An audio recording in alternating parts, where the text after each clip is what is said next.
Hello, Rico Derks here for Master the Score. This is a lesson coming from my new course called the Virtual Orchestra. If you enjoyed the video, please check out the link in the description to find out more about the full course. Hello, welcome back. In this episode we're going to talk about ensemble patches. We're going to talk about real recorded ensemble patches. We're going to talk about fake ensemble patches. We're going to talk about creating your own little virtual ensemble patch from solo patches and what works and what doesn't work. And we're going to talk about why we even use these ensemble patches. So let's start with that.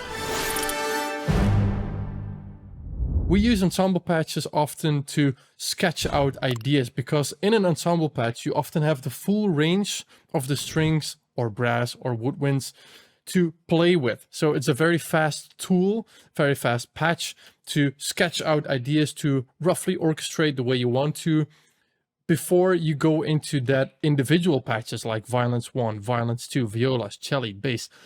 The ensemble patch can play everything, and sometimes, if you're lucky, they even come with legato or polyphonic legato, so you can actually do a little bit of that work. So that's the first reason why we could use an ensemble patch. The second reason would be to emphasize sound. Ensemble patches often sound a little bit fuller because you often triggering, say you play a chord over here, then you are triggering the cello, the violas, and also violence 1 and 2 already. So you get a pretty full sound, and this could really help to make your mock-up sound more, to get it more oomph in the mix, basically. So that's two ways why we are using ensemble patches.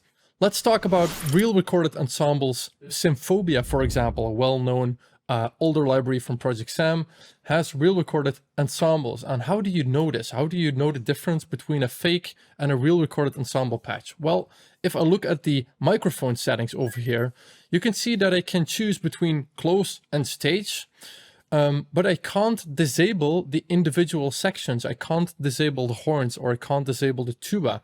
So that must mean, and it also sounds like that in a moment, that this is recorded actually with all of the brass players sitting there while they record these separate notes. So it gives a different vibe that could really be beneficial to the end result of your mockup. So when we have a look at CSB, for example, Cinematic Studio Brass, and I open this up, now you see that these faders, which is normally how you mix these instruments between closed stage, room mic, or the decketry, that's gone. Now it's converted into a section button where I can simply disable a certain section of the full ensemble. So I can disable the horns only, or I can disable everything and keep the trumpets, which basically means that this is now a trumpet patch instead of an ensemble patch. So that's the big difference. So this is a fake ensemble patch, and it also sounds less real because you don't get that same effect of all of the brass playing and moving that air in the space. It sounds different. So let me quickly play this one. It's still usable though. I would still use these to get that same effect that I mentioned before. There's also a big downside of these fake ensemble patches, I like to call them, and I'm going to explain that a little bit in CSS. So CSS Ensemble has also fake ensemble patches. It's merged from the prior recorded separate groups of instruments. So separate violin 1, separate violin 2, etc., etc. So what is the downside here? Let me go to violence 1 and let's make this a violence 1 only patch. And let's say I'm going to make it legato. It's simply violence 1 patch right now. But I also actually have a violence 1 patch. So what could have been the problem over here? Well, actually, if you play the same notes in a fake ensemble patch, like on the left side, and you accidentally trigger these same notes also on your playable patch, you trigger the same recorded sample twice on top of each other, which can result in phasing or flamming or a very weird effect like this.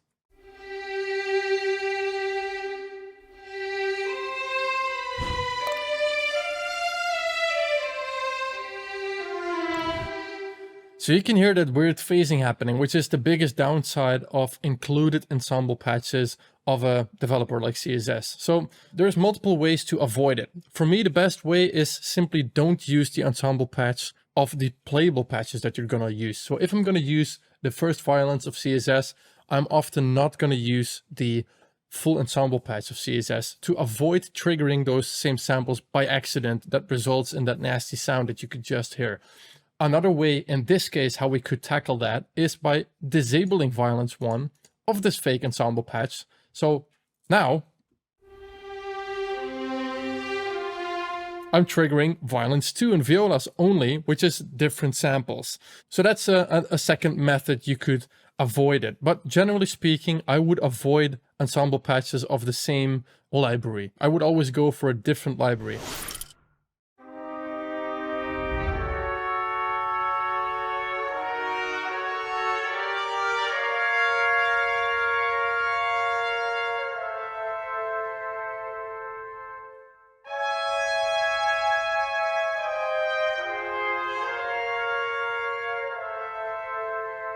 Okay, you get the idea.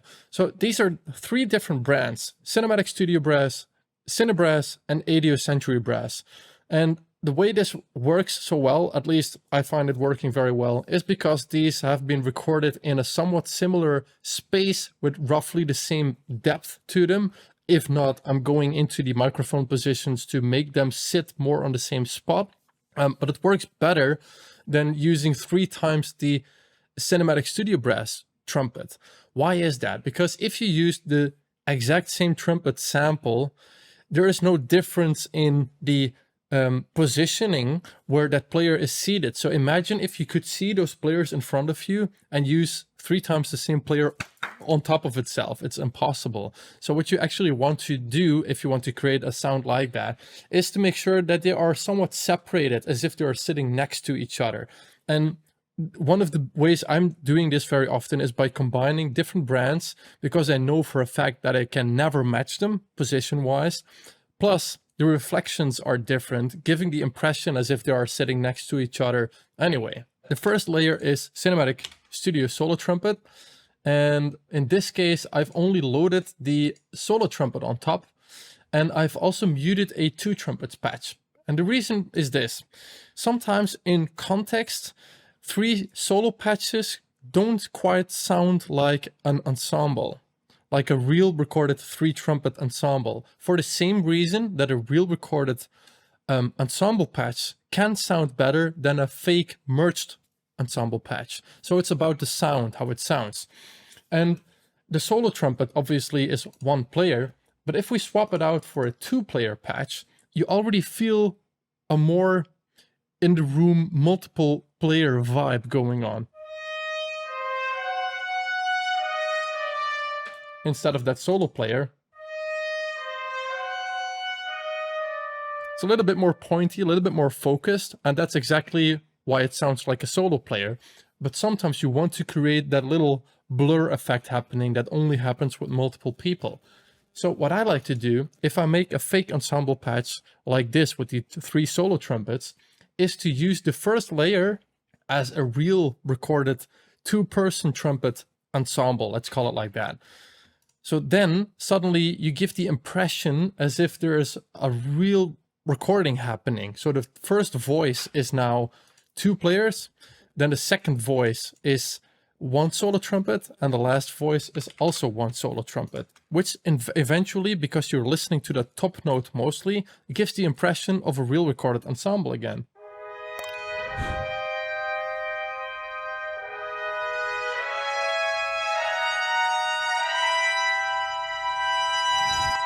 And of course, it highly depends on how you're going to use it in context of the mix. Even the dynamic wheel differences between these libraries are very dependent. So you have to fiddle around, experiment a little bit before you can know if stuff like this tends to work. And of course, the same is also true for the horns over here or flutes. So when you think about flutes, it's often two or three players of the flute section. So maybe one of them is playing piccolo and then you have 2 flutes.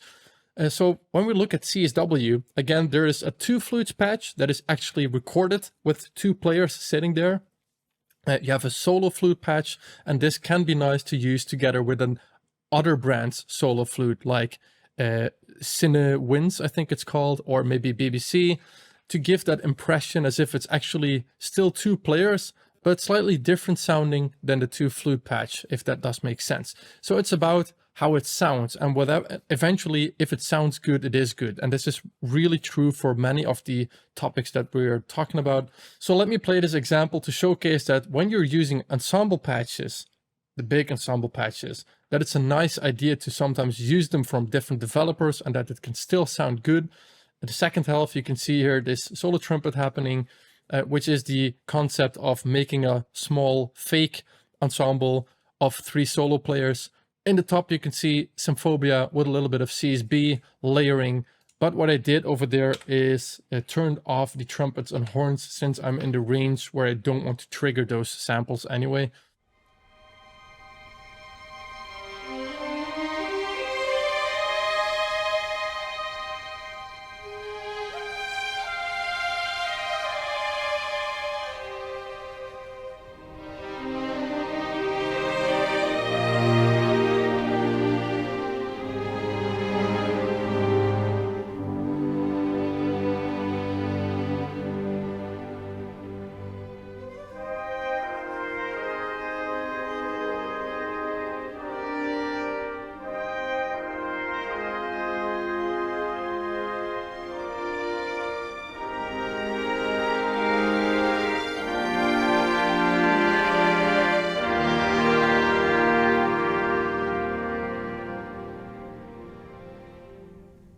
That's it for today. I hope you liked the lesson, and please leave us a like, comment, and subscribe to the channel. We really appreciate it.